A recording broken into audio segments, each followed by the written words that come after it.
আজকে খুব চাইনিজ স্টাইলের চিকেন উইথ ক্যাশনাটটা খেতে ইচ্ছা করলো, তা ভাবলাম বাসায় বানিয়ে নিই। আসসালামু আলাইকুম সবাই, চলেন আমরা কিভাবে বানাবো একটু দেখে নিই।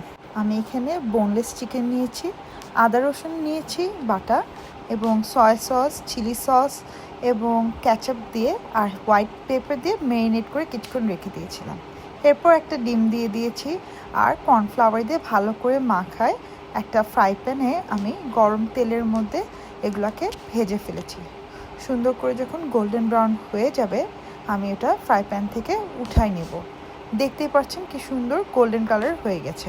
এরপর একটা ফ্রাই প্যানে বাটার নিয়ে ক্যাশু নাটগুলোকে আমি ভালো করে ভেজে দিই। এখন আমি আরেকটা প্যানে আবারও বাটার দিয়ে গার্লিক, পেঁয়াজ, ক্যাপসিকাম আর শুকনো মরিচ এবং ভাজা ক্যাশু নাটটাকে মিলায় মিক্স করে নিব। এখন হচ্ছে প্রিপারেশনের সসটা। আমি ক্যাচআপ নিয়েছি, একটু chilli sauce, sesame oil, soya sauce আর হচ্ছে চিকেন কিউব। এগুলা আমি ভালো করে মিক্স করে নিয়েছি এবং গোলমরিচ আর অয়েস্টার সস দিয়ে সসটাকে প্রিপেয়ার করে নিয়েছি। একটা সাইডে আমি কর্ন পাউডারটাকে পানি দিয়ে গুলাই রেখে দিয়েছিলাম। এরপর আমি চিকেনটাকে মিক্স করে নেব ভালো মতন অনিয়ন আর ক্যাপসিকামগুলোর সাথে। তারপর আমি সসটাকে ঢেলে দিব। তারপর ওটাকেও ভালো মতন মিক্স করে আমি এটার মধ্যে একটু চিনি ছিটিয়ে দিব। আপনারা চাইলে সসের মধ্যেও চিনিটা দিতে পারেন। তারপরে কর্ন পাউডারটা দিয়ে দিব। দেওয়ার পর সেসিমি সিড দিয়ে আমি এটাকে ভালো মতন মিক্স করে নামায় ফেলবো এবং সার্ভ করব।